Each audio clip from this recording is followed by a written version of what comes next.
So she gets very quiet and she just sits there. I thought, oh. And then she looks at me and she said, "You can never tell anyone until after I die. How will I hold my head up with my friends if they know?" And I said, "Mom, it's a good thing. It's okay. I mean, it's fine. I'm trying to, reassure her it's okay." And she said, "No, you have to promise me you will tell no one until after I die."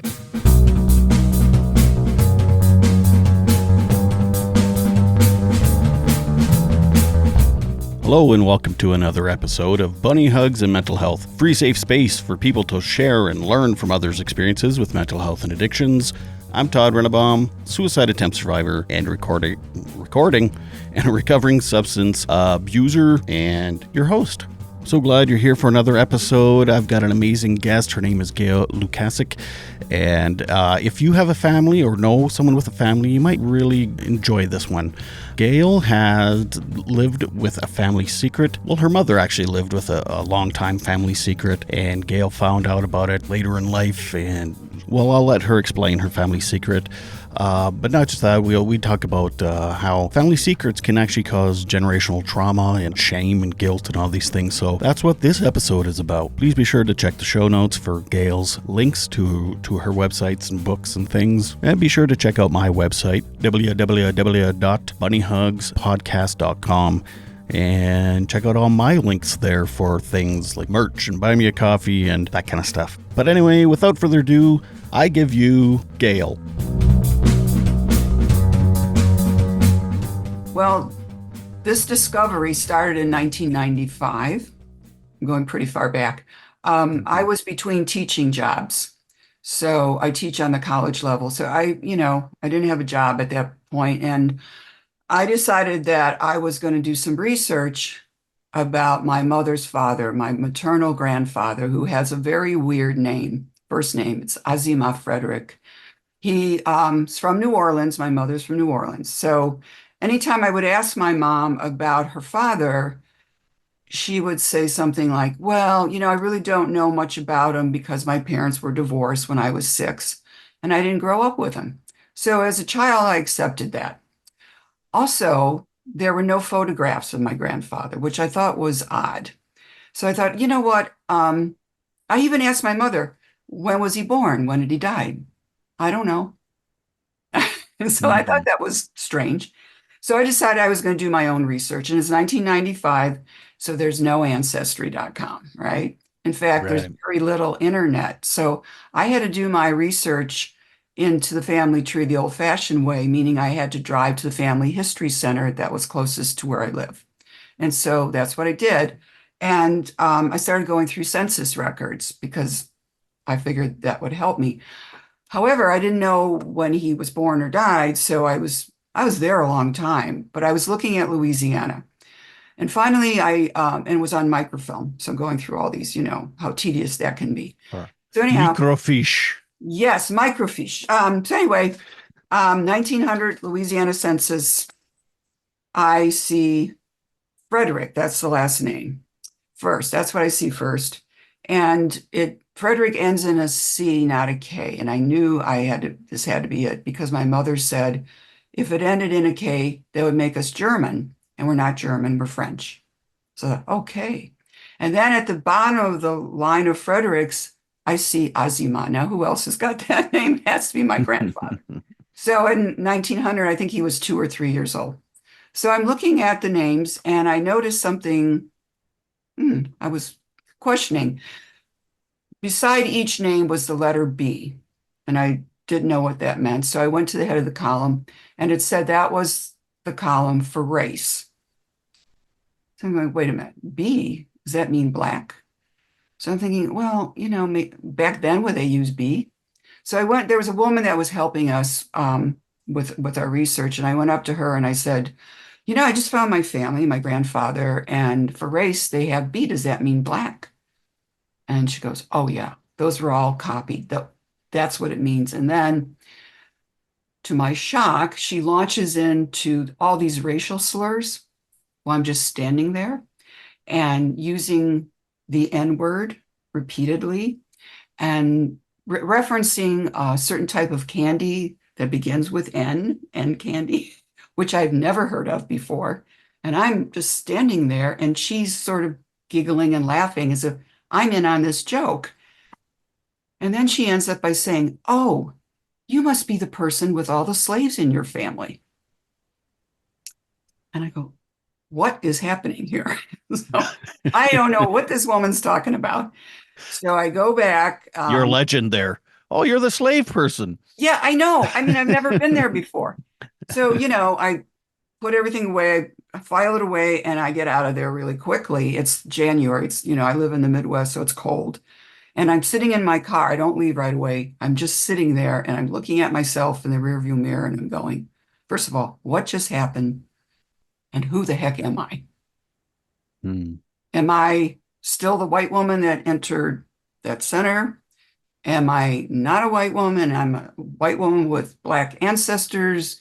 Am I neither? I didn't know who I was. This was a real identity thing. So I left there and told my husband. And then I have a very good friend who used to write for the Chicago Tribune. And I told her about it. And she says, "You know what? Those census records, they're not always accurate. What you need to do is write to the state of Louisiana as if you are your mother and say that you lost your birth certificate." Hmm. So my mom's still alive. She lives in Ohio. I live in Illinois. So I thought, that's pretty sneaky, but I like it. So I do. I write as if my mother's first name was Elvira. So I write as if I'm Elvira and I write to the state of Louisiana. I say, "Oh, I lost my birth certificate." So they send me the birth certificate. And I think, oh, this will clear everything up. I'll know what's going on here. So I open it up and in parentheses it's my mom's birth certificate, are three letters, COL. I go, COL, does that mean colored? My mom was born in 1921, so that's how they would refer to someone of Black ancestry would be colored. So I think, okay, this is, so I didn't expect that. So and I'm a researcher, so I thought I'm going to write one more letter to the state of Louisiana and ask them what they mean by COL. What does that mean? So they write me back. They send me this very official looking letter, big stamp of the state of Louisiana on it. And they do give me an explanation. COL refers to people of color, mostly of Black ancestry. And if you have any doubt about that, you can request that we change it, but that's what it means. So I Hmm. had my answer. I had my I, answer. I ta- and your mother's obviously white. She looks white. So, Or yeah, right. Yeah, that's, I mean, yeah. so my next step, of course, would be to call my mother to talk to my mom because, um, when I first found the census records, I thought, well, maybe she doesn't know about this, maybe they made a mistake. But then when I saw the birth certificate, I thought she has to know. It's her birth Hmm. certificate. Hmm. So I thought, well, this is not a conversation I'm going to have on the phone. My mom was a very kind of wily person. She knew how to get out of things. So I thought, you know what? I'm going to wait till we have a visit. Either I'm going to go there or she's going to come here. Unfortunately, right at that time, my father became very, very ill. He had cancer, and it was a very protracted illness. So I thought this is not the time to be dealing with that. So I waited. He died 2 years later in 1997. And Hmm. so that's when I was able to finally talk to my mom about this. And I invited her for a visit to my house here in Illinois. And I waited till my husband went off to work because I felt like this is going to be just a conversation between us. So sat her down and I said, "Mom, I'm a little confused about something." I said, "I have your birth certificate from the state of Louisiana, and on it it says you're colored." And she got really upset with me. I mean, it's like, "I don't know what birth certificate you have." And that's the tone. But mine says I'm white. She says, "Oh," so I didn't know, I could have let it go, but that's not me. So I said, "Well, Mom, I don't know. I also look at this. I have other documentation. I was going to bring her the letter and all that stuff. And I said, I'm willing to get it and show it to you. So she gets very quiet and she just sits there. I thought, oh. And then she looks at me and she said, you can never tell anyone until after I die. How will I hold my head up with my friends if they know? Wow.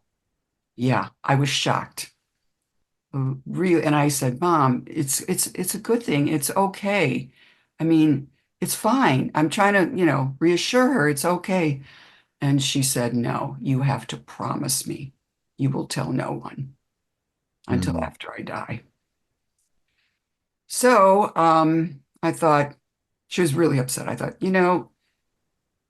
I don't understand where she's coming from because she raised me and my brother to be very accepting of all people, didn't matter race, ethnicity, didn't matter. She taught us that. Yet she was telling me this, that I couldn't reveal her secret. So I agreed. I said, okay, it's your secret to keep. I won't tell anyone. Well, my mom lived a long life. She lived 17 more years, and I kept her secret for 17 years. I did. My husband knew, my children knew, and my good friend knew. And that was it. I Mm. didn't tell anyone. I didn't even tell my brother because I asked her if I could tell my brother. And she said, you cannot tell him. Wow. Yeah. So he just recently found out, like maybe 10 years ago or so. Yes, that's a whole other story that we can get into, which in my new book I do talk about. But suffice it to say, that was a hard secret to keep for 17 years. I can imagine. Yeah. What does a secret like that do to you? Well, I was really confused. First of all, it definitely messes with your identity. You just, I mean, you're looking at me, you can see what I look like. Hmm. Everyone who I've ever met has never asked me what my race or ethnic. They might ask my ethnicity, but they've never asked my race. I'm so white looking. So, but then I know that that's not the whole story, and that my mother was passing as white.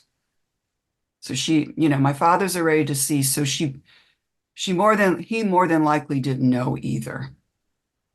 Mm. And so it messes with your identity. But as time goes on, as you know, you're busy with your life. I'm teaching, I have children. It kind of gets shoved in the corner. It's not prominent in my life. But once Ancestry came out, I did do some research. It was still there, it was still in the back of my mind. Who are my people? We all want to know our people, our tribe. Hmm. Who do we come from? So, I did find which I was thrilled. An ancestor, I'm trying to remember what would be my great grandfather, either great or great grandfather, who actually served during the Civil War. He was a private in the Native Guards, which were in Louisiana in the New Orleans area, and they fought for the Union. They were people, men of color, most of them free men of color who defended our Union. So I was really proud of this guy. And I thought, I'm going to tell my mom about him. His name's Leon Frederick. So I called her up and I said, I found out something pretty amazing, and I started to tell her about him. You know what she said to me? No. So how are the kids? Sheesh. That must have been, I mean, being the granddaughter, I, it messes with your identity. I couldn't imagine what it did to her and how diligent she must have been at just shutting that stuff out of her mind. Yes. In the book I wrote of the memoir, White Like Her, My Family Story of Race and Racial Passing, I have a whole chapter I devote to passing. Um, I mean, I don't know what it's like in Canada, but here, especially during Jim Crow South times, that was a big deal. And a lot of people from the South and maybe the North too who could pass. Some of them did. I mean, it opened doors for more opportunities. Up until 1976 in this country, you could not marry a person of a different race. It was illegal. So my parents, I don't That was a know. federal law? Yes, it was changed. Well, no, I'm sorry, that's not right. It was in the South, the southern states. Oh, I see. It was made into, it became okay to marry someone of a different race in 1976. I think it was Loving versus Loving case, very famous here case. Hmm, But my mother, to marry my father, would have to come to a northern state. I see. I have no evidence of this, but I suspect she found a way to get a white birth certificate. I have no Hmm, evidence, but because she wouldn't talk to me. So, yeah, it really does mess with you, that kind of. And I think for my mom, she had all these, I talk about this in the book too, really quirky habits that as a kid I never understood. Um, she would never go into the sun unless she was wearing a hat and gloves. She avoided the sun. That was a big deal for her. She always had her makeup was always pristine. She she used to wow. she used to wear to bed at night a light foundation on her face. And one time, as I got to be a teenager and I started, thinking about makeup and what am I going to wear? And I said to her once, Mom, why are you wearing makeup to bed? And here's what she said. She says, Gail, you never know in the middle of the night if there'd be an emergency and they'd have to take you to the hospital and you want to look your best. Hmm. It's like always wear clean underwear. Exactly. Only she was more worried about her face. Like, I don't care about my underwear. I just want to make sure people know I'm white. Exactly. Oh So boy, that that she just had these quirky things that I couldn't understand. And once I found the truth out, that'd be I, exhausting. yeah, I think there was a point though, she had passed for so long that she had forgot about it in some ways. You know what I mean? She was white. She was Yeah. accepted as white. When the book came out back in 2017, I was invited to come back to the town where I grew up and give a talk. And I had some cousins show up, so I looked at some cousins. And afterwards, they came up to me and they said, We had no idea your mother was passing. These are cousins from my father's side. Hmm. Mhm. We're so surprised. Hmm. Oh, yeah, well, I can imagine. If you were surprised, I'm sure they were too. They were like, What? Oh, we all knew except you. Yeah, yeah, yeah. Didn't you get that? So this is, I mean, I hear of people being adopted and the identity crisis they have when they find out as an adult that they were adopted. So I imagine it's somewhat similar, except there was so much shame wrapped around this, Yeah, there was. where whereas maybe not always with the adoption. Yeah, shame. And if you consider the time period, like I Hmm. said, my mom was born in 1921 in the South, so you have Jim Crow South. Um, and I've heard a story once from a woman who came to one of my library talks about her ancestor who was passing. And you could be shot. You get Hmm. discovered. You could have been lynched. You could have been shot. It was a life or death kind of thing back then. For your Um, mother, even. oh, if not probably up north, I don't know, but in the Right. South, if she had been passing, it could have been. I Hmm. mean, during her time period growing up, you could only sit certain places on the bus. You could only eat at certain lunch counters. You could only drink from a certain water fountain. Hmm.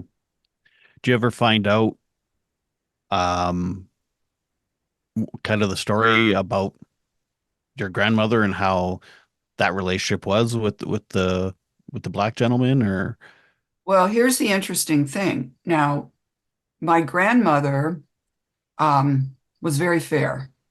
She was probably around as white as me.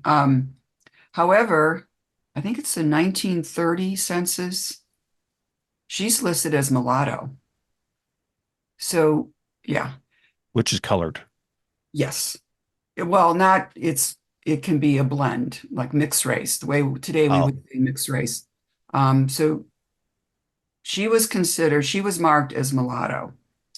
And the US government, I think it was 1930, it was right around 1930, decided they were going to get rid of that designation.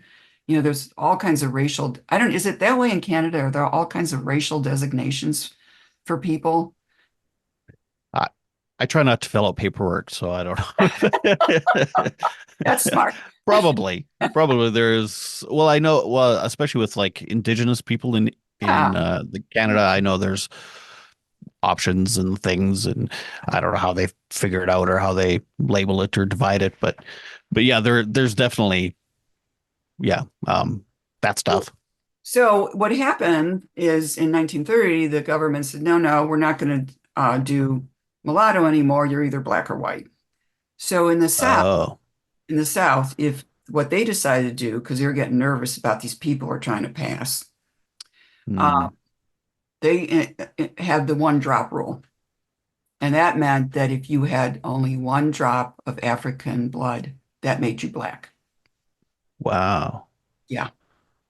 So I suspect in my grandmother's case, she did have black ancestry, and that's why she was designated mulatto and then Negro.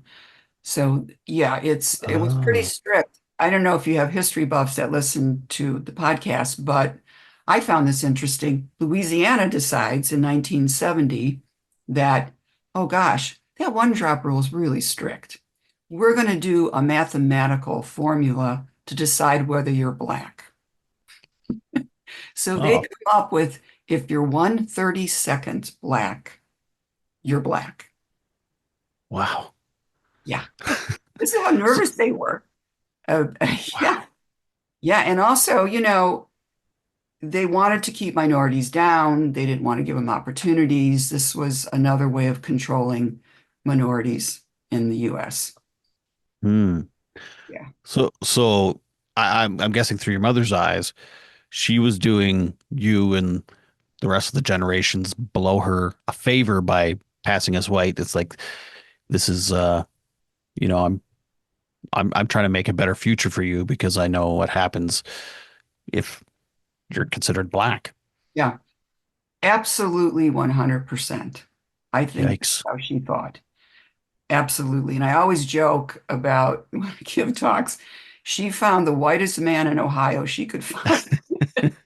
It was during World War II my parents met. So my dad was stationed down in the South and then was shipped off to um, the, uh, the South Pacific Theater. That's where he Hmm. served. But that's where they met because he was in Mississippi and the GIs would drive into New Orleans over a weekend and have R&R. So that's where they met. So Hmm. yeah. So she found a Wow. white guy. Well, good for her, I guess. I don't know. I Well, don't know. yes, I feel bad As for long as my she's mom. happy.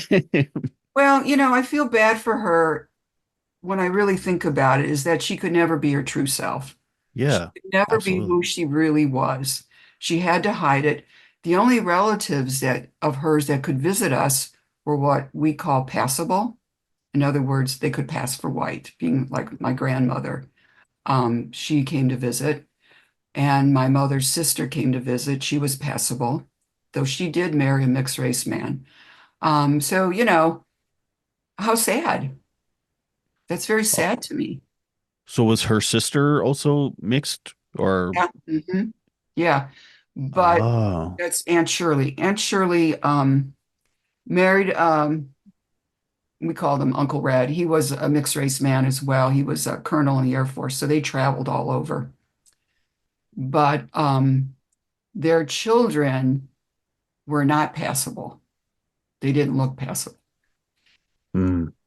So that was always an issue when you were passing. What are the kids going to look like? So did they know that they were mixed then? So you or were those the cousins that came up to you? Oh no, that was your father's side. Yeah, my father's side is all white, so 100%, you know. Okay, So so and I didn't really know Aunt Shirley's children. I think I met them once or twice.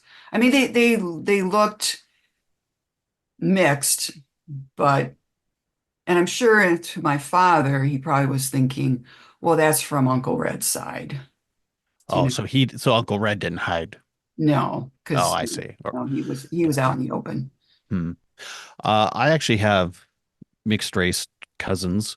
I have an aunt that has two kids that are Oh, they could not pass. I mean, they obviously look mixed, I guess, but or even I mean they could pass for black even I probably or yeah, I don't know. I know that there's like even within the black community they could be discriminatory against lighter blacks and yeah, things, and it's all very complex and it is. weird.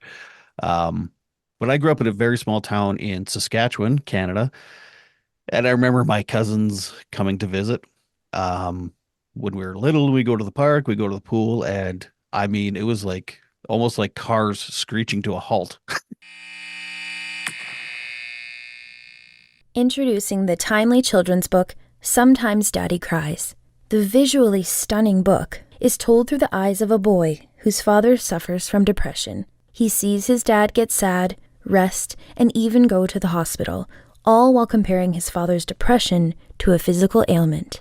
Sometimes Daddy Cries is getting rave reviews from parents and mental health professionals alike. One critic has stated, "This is a timely and important book that will help countless fathers and sons broach the subject of depression." An Amazon customer commented, "An excellent book to open up a conversation with a young child about depression in a parent." Sometimes Daddy Cries is available in hardcover and paperback on Amazon.ca and Amazon.com. One thing I've learned through my experience with mental health and addictions is you never know what you need to hear until you hear it. Make sure to rate and review on Apple and to tell as many people as you can about the podcast so others can hear something they need to hear from one of my guests. After all, this is a free mental health service, which is a rare thing, so why not share with as many people as you can? Oh, You're like, what is oh, what is wow, that and why are they in our town? It was just wow. like it was the most exotic thing anyone's ever seen, other than if you went and watched a football game at the local city. I mean, Yeah, yeah. So was and, there yeah, prejudice against them? Were they treated okay or? I think they were always treated okay when they came and visited, but it was also one of those things where it was like after like 10 years old, they didn't really. We would go to the city to visit them. They didn't come Yeah, out here, and I don't know if that was a conscious decision or it was just yeah, what it was, but yeah, I know there was candies with the N word in it when I was a kid. there you go. Um, yeah, and even eeny, meeny, miny, mo, catch a tiger by the toe. We were Yeah, like yeah, told when we were little, like it's tiger. If anyone says anything yeah. different, Oh, for sure. Yeah. yeah. Which is, I mean, it's not that long ago that this stuff was, said. I mean, and okay, so it's a long story. So my cousin's the one father, he got deported back to the States. Oh, So my aunt and my uncle, or I guess he was never really my uncle technically, but um, they had to split up because he went back to the States and ah, was over some very minor thing. So even Canada was like, no, get out of here.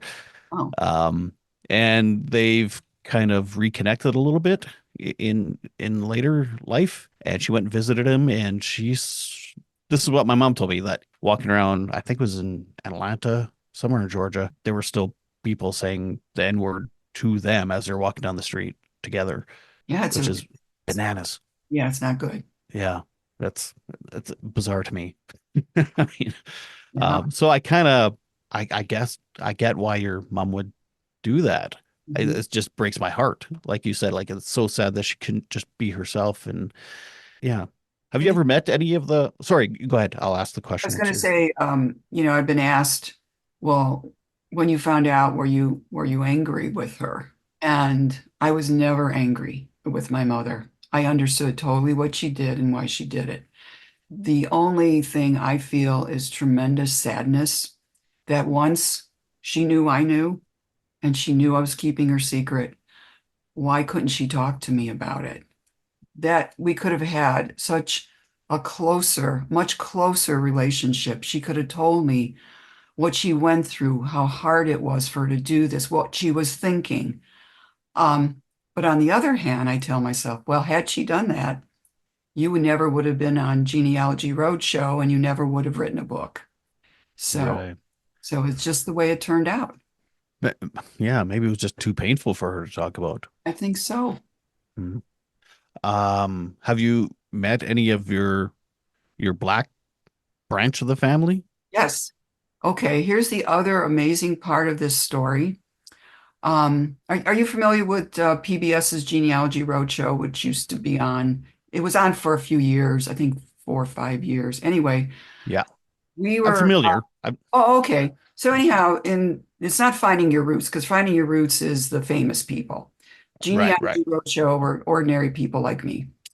So, my mother died in 2014, and I still didn't have any firm answers. I thought I knew what this was about, but I didn't know for sure. So our local library ran an ad in their newsletter saying that Genealogy Roadshow is looking for family mystery stories, and one of the cities was New Orleans. I didn't see the ad. My husband did. So he comes to me and he says, "You should apply for this. You need to find this out." So I did. And they had me on the show. So Hmm. that was the first door that opened for me. The show aired in, I think, January 2015, but we filmed in August of 2014. And it verified everything I thought I knew. My mother had been passing. They had everything there. Then when the show aired, oh, here's the part I didn't know for sure. My grandfather, after my grandmother and he divorced, married another woman and had a second family. Now, I kind of knew a little bit, but the show told me that he had 5 other children, and I didn't know that. Hmm. And I have to tell you, that hit me hard when they were telling me this because I felt so bad for my mom. She felt abandoned by her father. And she had a Right. very chaotic childhood from shuffling from one relative to another relative, whatever. Anyhow, so like I said, the show aired in January 2015, aired on a Tuesday. I get up that Friday and I'm opening my email and I see there's an email from a woman by the name of Stephanie Frederick, and my heart stops. And I say, I don't know any Stephanie Frederick. So I start reading the email and she said, "Hi, I'm Stephanie. I saw the show. I wanted to tell you that my father is your uncle and I'm your cousin, and I want to welcome you to our family." I sat there and I cried. All my aunts and uncles were gone. My parents were gone. I hardly ever saw my cousins. Now I have an uncle by the name of Azima, by the way, and same name, and Stephanie. So an hour later, I get another email from a woman who says she's Alma and she's my aunt. And she says, "I want to welcome you to the family. When can we all talk?" So that day we had a conference call, Stephanie and Alma and me, and we talked for I don't know how many hours. They didn't know I Wow. existed. I didn't know they existed. And then the Wow. upshot was, we want to have a party in New Orleans. When do you come in New Orleans? Well, I already had a trip planned for April because I was going to research the book. And I said, April. And they go, we'll be there. So we had this amazing family reunion. Fredericks from across the country came to New Orleans. Some of them hadn't seen each other in 30 years. This became the family united. And I have another aunt, Aunt Brenda, who, by the way, recently passed. But I sat at a table with my new uncle, my two aunts, and I just kept staring at them because they looked so much like my mother. And it was like my mother was there with me. It Hmm. was amazing. I can't tell Hmm. you what that did for me. It was truly amazing. Wow. Well, so when your grandfather remarried, he remarried a black woman? Mixed raced again, Oh, I see. Okay. mixed raced again. Yeah, Hmm. he died, he died in 46, so he didn't live a whole lot long, but they did have the 5 kids. So Right. because my uncle, we call him Uncle Fred, the one I was telling you about, he went to the hospital when his father died. He was 7, so you could see how young they were. Wow. Yeah. Yeah, so I had this, this new family that I didn't know about. Wow. Yeah. And I'm assuming, well, maybe not, but did you then learn the roots way like back to Africa or? Well, here's the interesting thing. They were coming to me for information. Oh no. They didn't, they saw the show. And here's the great thing about that show. I wish it was still on. You don't get paid. No one gets paid. They don't even pay for you to get to the place where they film. But they gave me 10 pages of the genealogist notes, which took the family back to 1792. And they gave me, this is even better, all the original documents they found related to the Frederick family. It were pages and pages. So as a researcher and a person who's going to write this book, wow, wow, wow, wow. Yeah. So when I sat down to write it, I thought to myself, okay, 1792, Ursine Frederick in New Orleans, that's great. Guess what? That's not good enough. That's not good enough for me. I'm going to get this family as far back in Louisiana as I can get it. And I did with the help of a genealogist that I hired, who actually is a researcher for Finding Your Roots. Her name's Judy Riffle. She lives in Baton Hmm. Rouge. So anyhow, she helped me. I was able to trace the family back to the early to mid 1700s in Louisiana. I found an enslaved woman by the name of Marta. And there was also an enslaved Native American woman, nameless. Um, but I had two enslaved ancestors that I know for sure. I'm sure I have more. But I tell Marta's story in the book because her story is fascinating. It's just fascinating. She was enslaved. Uh, her enslaver, she had four children, and then he freed her and the four children, you know, freed her. And then she went on to have a total of 13 children with him. The unusual part is now she's a free woman of color in Louisiana. In his will, and this is very unusual, he was very well-to-do. He left half his estate to her and the other half to his 13 children, which in essence raised them into the middle class, from slavery to the middle class. Wow. Yeah. So they were mixed even Yes, because he 200 years was ago. 100% white. Yeah, he was 100% white. Hmm. So that's See, how and far back. I don't know if you've heard a Métis in Canada. There's a race, I guess, called Okay. Métis, and they are half indigenous, half white. And it was like when the fur traders came over, they would marry, quote unquote, marry, sometimes I'm assuming by force, native women, and that basically they had their own culture and their own kind of language. They spoke French, but they looked kind of native, and Yeah, so it almost seems like there could be some, like that's a whole other almost race in the States. absolutely. That sounds a lot like what they call Creole in New Oh, Orleans area. And, okay. my mother's family, she didn't speak French, but I think her grandmother spoke French. So she was right about French. She just didn't give me the whole picture. Didn't tell me the whole story.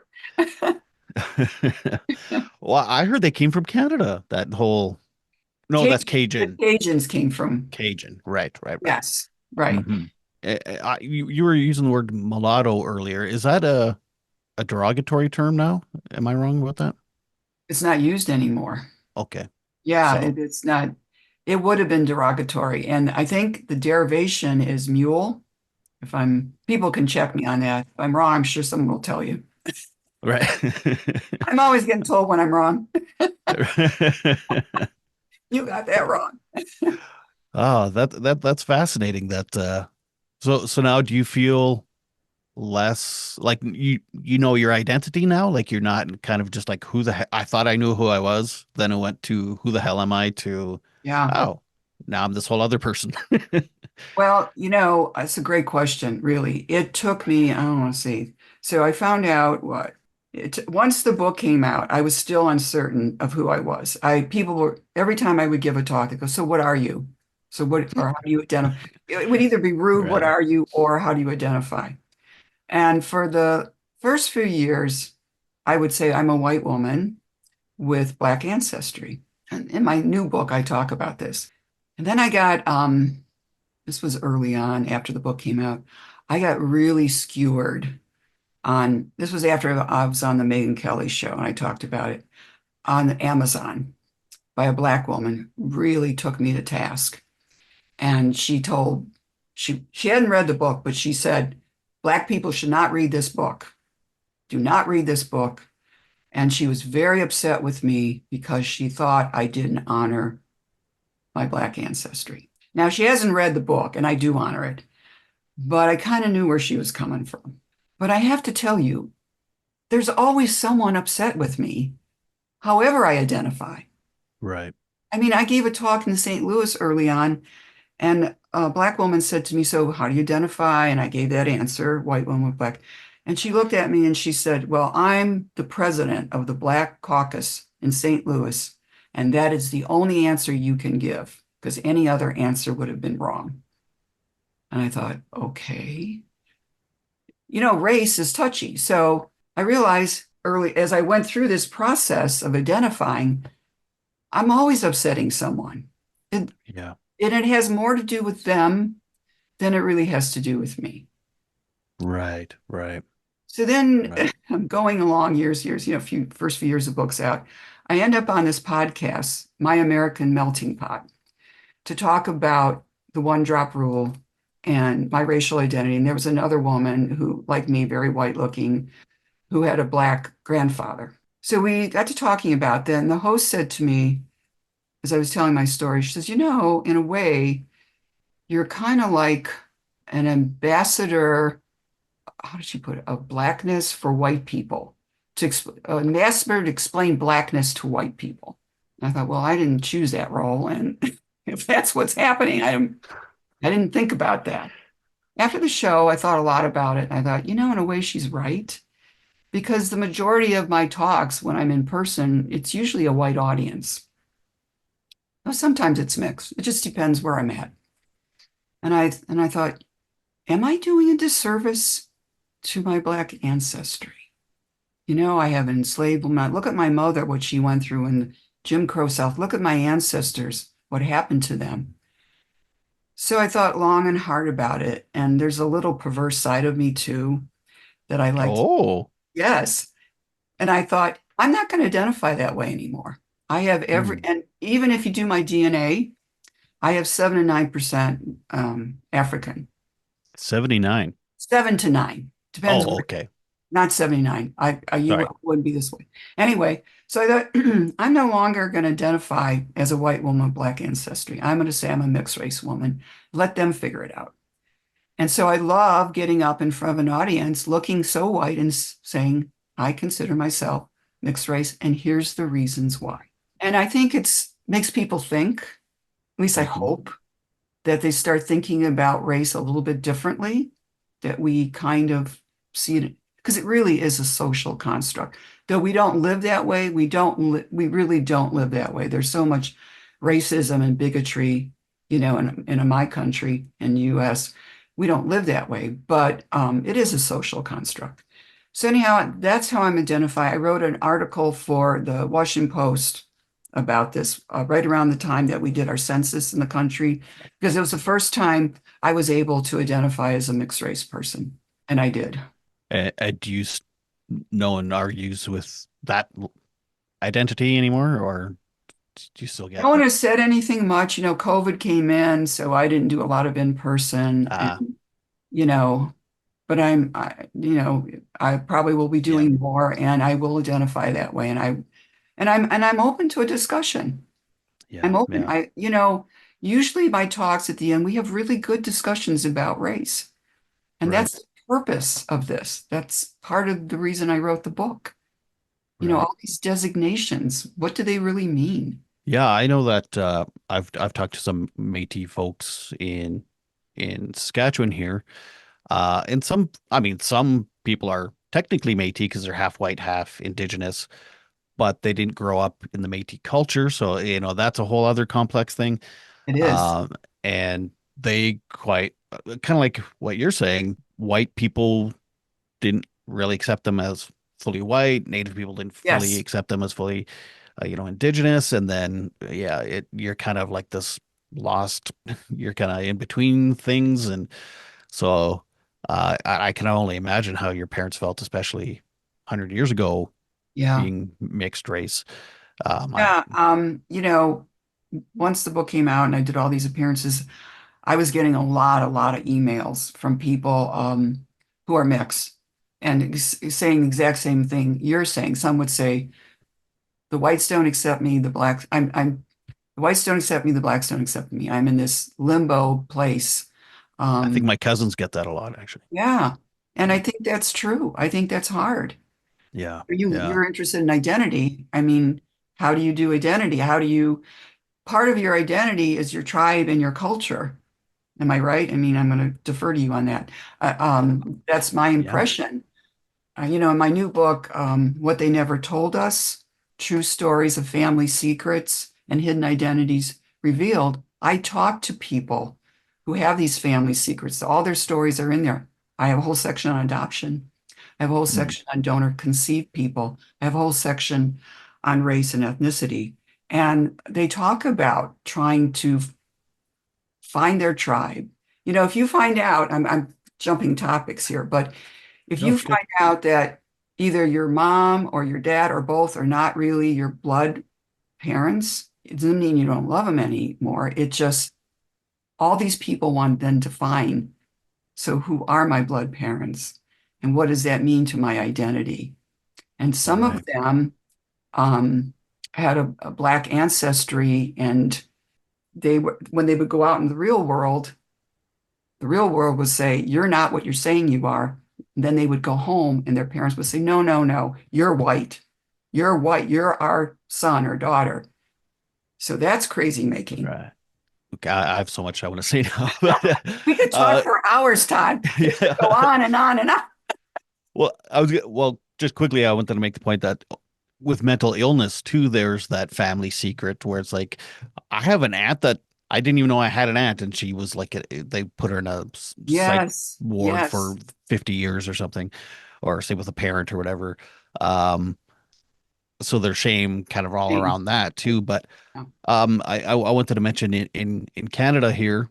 So most of my listeners actually are American, but um, a lot of Americans don't understand just the racism in Canada. So when the white people came and kind of took over the country, late 1800s all the way to the late 1900s, we had things called residential schools, and the Oh, government would come, take native children, put them in these boarding house schools, and be like, you're not allowed to speak your language. You're not allowed to basically just assassinate their culture completely. And and then in the 60s as well, there was also something called the 60s scoop, where the government would take your children and then white families would adopt them and to quote unquote assimilate them. And now there's like this whole intergenerational trauma thing that's happening with the indigenous community because for so long they didn't have an identity, and there's so many people dealing with that trauma of who the hell am I, and who are like, okay, yes, I'm indigenous, but where are my roots exactly? And and yeah, that and now Canada's dealing with this incredible intergenerational trauma of like almost an entire race of people. And yes. yeah, and people that don't get it are frustrated and like, oh, can't they just get over it? And Well, it's like, yeah, I hear that a lot. Well, about what we did to our Native Americans. So same story. And actually, I wish I could remember the name of it. You might remember. There was an excellent movie. I thought I w watched it last year about a woman. She was a lawyer raised in a Jewish family, and her whole indigenous identity, and she was Canadian. I think she mhm, was. Oh, wait, I might got that. I might have that wrong. She's not American, though. It's not an American story. It was a race, and then she goes in search of her family, and she was just like you're saying, was taken for no reason. yeah, But I mean, she had a great life. She was a lawyer. She was smart, but she wanted her people. She wanted to know her people. It was yeah, such a heartbreaking story. yeah. That just goes to show just how important knowing who you are is. I mean, you could Yeah, be the son of a billionaire, and if you don't know who you are, that will that's trauma. That'll it's stick with trauma. you forever. Yeah. Hmm. And then do you know Buffy St. Marie, that whole thing? Oh, yeah, I do. Yeah, then you hear stories like that. Yeah, race and people, and it's just so complex and Oh, complicated. And absolutely.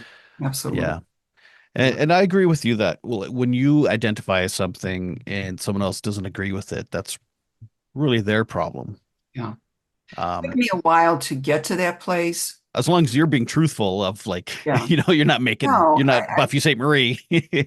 no, I'm totally being truthful, and Yeah, I know. yeah, and everything. I mean, you look at, well, so what makes up a person's identity? You look at your ancestry, you look at you can look at your DNA if it's important to you. I mean, your culture, all of that is what makes you who you are.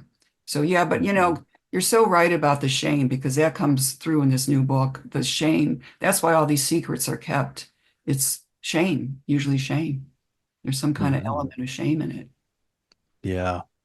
Yeah, I mean, do you think things have gotten better, or is there just different things people are ashamed of now? Yeah, I think it's different things, maybe.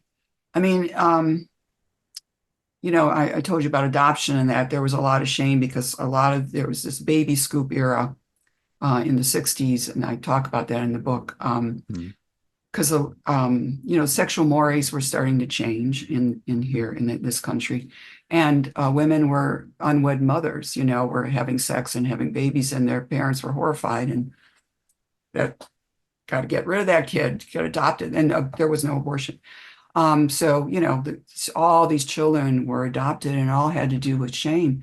And these young women were told things like, this is something we're just going to get over and forget about and never talk again about it. Hmm. But you've made a human being who's out there in the world somewhere. Yeah, yeah. Oh, I just thought of another family secret. Whoa. So, my mom's mom was raised by her grandparents. Okay, this is going to get complicated. My grandmother's actual mother was a young single woman in Uh, Scotland. So she had the baby, and then the family kicked the mother off to Australia. oh, wow. And so then it was almost like my grandmother replaced her. So I have a whole other chunk of family over in Australia that was out of shame again. It was like my daughter is, Yes. promiscuous at Yeah. 17 or whatever. So yeah, it's Have you yeah. met them or do you know them or No, no. no? I think one of my aunts talked to one of them at one point, like once Facebook and the internet kind of started coming around, but I know nothing about them. Yeah. But yeah, it is fascinating how shame has basically developed the world in some ways. Yeah. What would you say today in 2024 is maybe the thing that people have shame about and is a family secret that I there's st still think race comes into that. yeah, I don't think we have progressed very far with that. So I think that would be something that would be kept hidden. maybe like say if a woman isn't pregnant by her biological father or brother or something like that. Incest? Incest, thank you. Yes. I don't know why I couldn't think. Ah, wow. I suppose that would be something people still Yeah. kept Well, under their you hat. know what's going on in the US that, it's a state by state thing now with abortion. So it Right. depends on in a case of incest, when we had a federal law, you could have an abortion, depending on how you think about these things.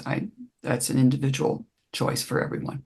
But, that's not the case anymore since the Supreme Court overturned Roe. So some women have to travel, and yeah, that's the Hmm. hard reality. Can you maybe promote your new book that's coming out? Because this will be coming out just before or around the time that it's released and where Yeah, people it'll could be find it. out. Thanks for asking. It'll be out at the end of November. You can get it at Amazon, Barnes & Noble, any of those places. It has a big, long title, so don't be intimidated. Yeah, the main title is What They Never Told Us. True Stories of Family Secrets and Hidden Identities Revealed.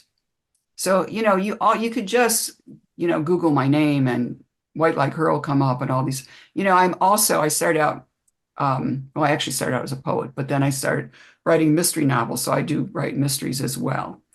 So, but yeah, this new book it's really, stories are incredible. And I'm going to just give you a little teaser. One of the men I talked to, didn't find out he was adopted till he was in his 40s. So he lived he's from Plano, Texas. And he's a Texas cop, big guy, big Texas cop, real nice guy.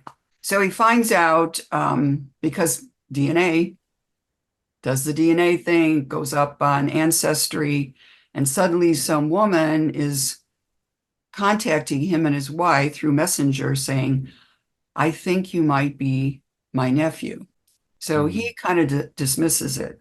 And he says, will you take over and see, Anyway, a long story short, he ends up having to know. So here he is, this Texas cop, finds out, yes, this woman is his aunt, his maternal aunt, and his biological father is still alive. He's a murderer serving a life sentence in Louisiana. Wow. Man. This I'm damn not going to tell you ancestry. much more because it's a really amazing story of redemption and atonement. It is incredible. Wow. It's just an incredibly beautiful story. This damn ancestry, it's just spilling all the family beans. It's that darn DNA. Well, there's a saying, DNA doesn't lie. So Yeah, that's true. Wow. Yeah, you can't keep a secret anymore. no more secrets. I don't want my kids to know I'm actually their father. I mean, they're just in the other room, but I don't know what I'm talking about.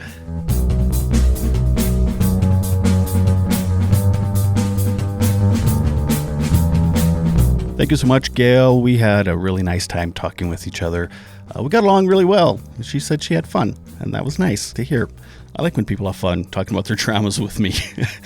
If you Google Gail, you'll see she's had all types of interviews and stories and things. So if you want to know more, you can also just Google Gail. Be sure to keep listening. There's so many more amazing episodes recorded and ready to go, and I can't wait to show them all to you. So stay tuned. Remember, check out my website. All my social media links are there and everything else. And anything you want to know about the podcast is on there. So please go check out www.bunnyhugspodcast.com. And another thing, please remember to make your beds and take your meds.